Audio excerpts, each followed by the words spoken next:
পিঠাপুলির আয়োজনে আজকে থাকছে বাংলাদেশের জনপ্রিয় একটা পিঠা রেসিপি, ভাপা পিঠা। তাও আবার মাত্র 10 মিনিটে তৈরি করব। আসসালামু আলাইকুম বন্ধুরা, সকলকে ওয়েলকাম জানাচ্ছি আমার চ্যানেলে। ভাপা পিঠা কিন্তু তৈরি করা একেবারে সহজ, তারপরেও দেখা যায় যে অনেক সময় পিঠাটা তৈরি করতে গেলে ফেটে যায়। আবার পিঠা তৈরি করে রাখার পরে যখন ঠান্ডা হয়ে যায় তখন শক্ত হয়ে যায়, খেতে ভালো লাগে না। তো আজকে আমি কিছু গুরুত্বপূর্ণ টিপস সহ ভাপা পিঠার রেসিপিটা তোমাদের কাছে শেয়ার করব। আমার মনে হয় তোমাদের কাছে খুবই ভালো লাগবে। তাহলে চলো দেখে নিই আমি ভাপা পিঠাটা কিভাবে তৈরি করছি। পিঠা তৈরির জন্য শুরুতে বলে নিয়ে নিচ্ছি 400 গ্রাম শুকনো চাউলের গুঁড়ো। তোমরা চাইলে কিন্তু এখানে শুকনো চাউলের গুঁড়োর পরিবর্তে ভেজা চাউলের গুঁড়ো দিয়েও তৈরি করতে পারো। এখন একটা গ্লাসে নিয়ে নিচ্ছি 1 গ্লাস পানি আর 1 টেবিল চামচ লবণ দিয়ে ভালো করে মিশিয়ে নিচ্ছি। এই পানি কিন্তু কুসুম গরম পানি। এখন অল্প অল্প করে পানি গুঁড়োর ভিতরে দিয়ে গুঁড়ো ভালো করে মিশিয়ে নিচ্ছি।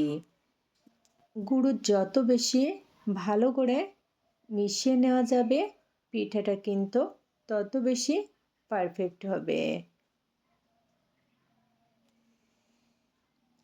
আর অবশ্যই এরকম একটু সময় নিয়ে মিশিয়ে নিতে হবে, যেন এর ভিতরে কোনো রকম আলো অর্থাৎ শুকনো গুঁড়ো না থাকে। খুবই ভালো করে মিশিয়ে নিয়েছি। দেখো একেবারে ভেজা চাউলের গুঁড়োর মতো হয়ে গেছে। এরকম মুঠ করলে মুঠ বাঁধবে, আবার ছেড়ে দিলে ঝুরঝুর করে পড়ে যাবে। এরকম হলে বুঝতে হবে যে চাউলের গুঁড়োটা পারফেক্টভাবে ভাপা পিঠার জন্য এখন রেডি। বন্ধুরা, এখানে 400 গ্রাম শুকনো চাউলের গুঁড়োর জন্য প্রায় 200 গ্রাম পরিমাণ পানি লাগছে। এখন 5 মিনিটের জন্য রেস্টে রেখে দিলাম। এদিকে ভাপা পিঠা তৈরি করব, এর জন্য নিয়ে নিলাম পাটালি, খেজুরের পাটালি। তো এখন একটা গ্রেটার দিয়ে গ্রেট করে নিচ্ছি। তোমরা চাইলে কিন্তু এমনিতে ভেঙে নিতে পারো, তবে এরকম গ্রেট করে নিলে কিন্তু বড় বড় দলা থাকবে না। দেখো গ্রেট করে নেওয়া হয়ে গেছে। আর সবশেষে নিয়ে নিচ্ছি ফ্রেশ নারকেল কোড়ানো। এখানে একটা বোল নিয়েছি আর বলে নিয়ে নিচ্ছি হাফ কাপ পরিমাণ পানি আর এরকম একটা সুতি কাপড়। সুতি কাপড় পানির ভিতরে ভালো করে ভিজিয়ে নিয়ে আবার চিপে নিচ্ছি, যেন কোনো রকম পানি না থাকে। তবে তোমরা চাইলে এখানে সুতি কাপড়ের পরিবর্তে নেটে করেও পিঠাটা তৈরি করে নিতে পারো। এদিকে চাউলের গুঁড়োও কিন্তু ভালোভাবে সেট হয়ে গেছে। তো এখন একটু চেলে নিব, এর জন্য একটা ছাঁকনি নিয়েছি। এখন ছাঁকনিতে করে চেলে নিচ্ছি। তবে অনেকে দেখা যায় যে এটা চেলে নেয় না, তবে এরকম করে চেলে নিলে পিঠাটা বেশি সফট হয়ে থাকে, পিঠার ভিতরে আর দলা দলা থাকে না। চাউলের গুঁড়ো এখন রেডি। তো পিঠা তৈরির জন্য এখানে আমি একটা স্টিলের বাটি নিয়েছি। আজকের পিঠাটা আমি এই বাটিতে তৈরি করে নিব।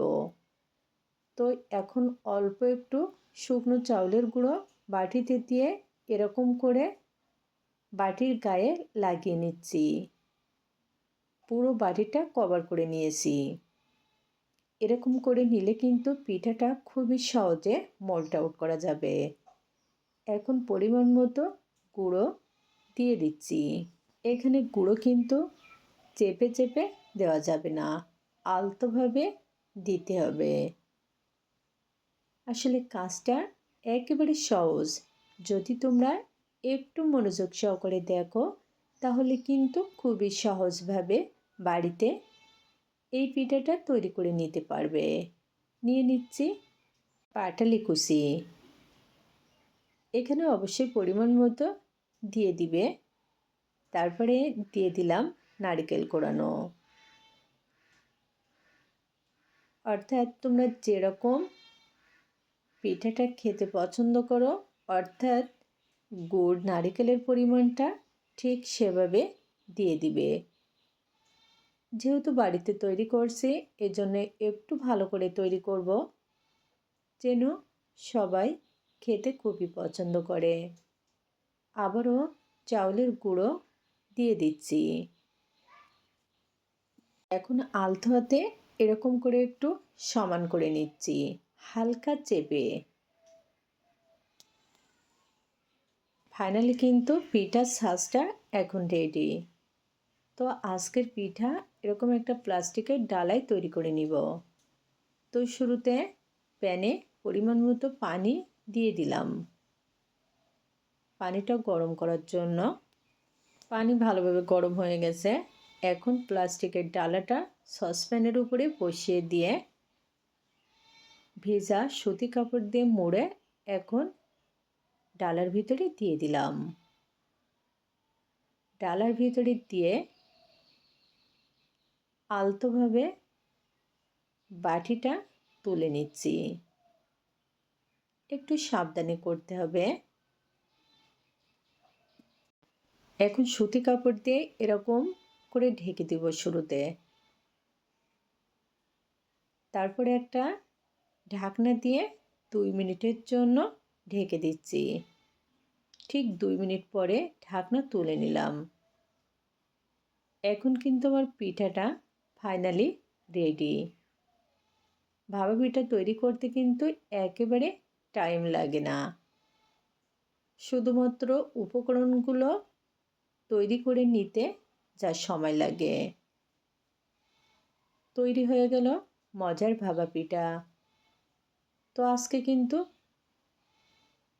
একটু সহজভাবে তোমাদের সাথে ভাপা পিঠার রেসিপিটা শেয়ার করার জন্য চেষ্টা করেছি। আমার মনে হয় তোমাদের কাছেও ভালো লেগেছে। যদি ভালো লাগে তৈরি করে দেখবে। আবারও দেখা হবে অন্য কোনো দিন মজার কোনো রেসিপি নিয়ে। খোদা হাফেজ।